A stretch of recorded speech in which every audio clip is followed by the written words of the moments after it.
little feeling called to share something that was moving in today.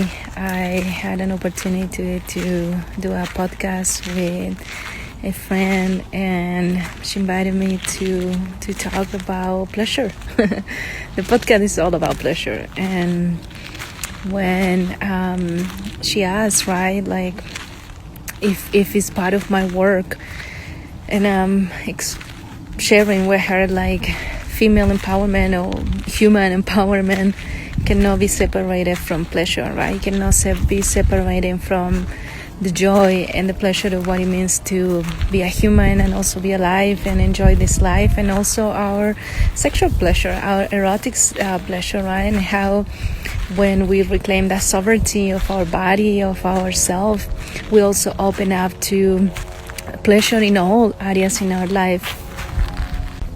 And as we were doing the podcast, and I was sharing about my own path and what I have witnessed with the people, especially women that I have worked with throughout the years, and remembering also how many women have disconnected from their body, have disconnected from their pleasure, have disconnected from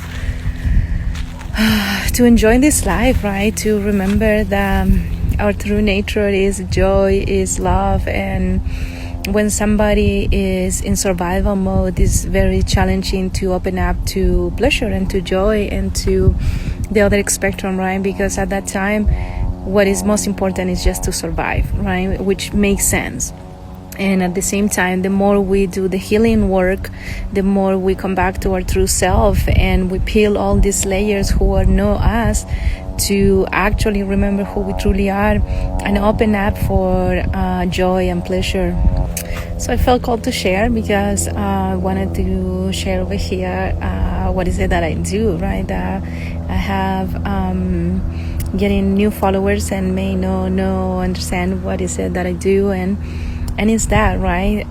When we talk about healing, it's not because you're broken and something must be fixed. It's healing.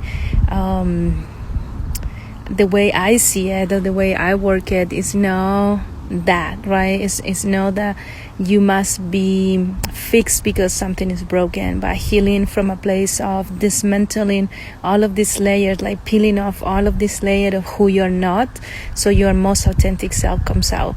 And in order to do that, you have to go through a healing process, right? You have to see it with the conditioned beliefs, with the limiting belief, with the shadows, with what has been passed down, and the lies that have ruled the life, to actually go back to that true self.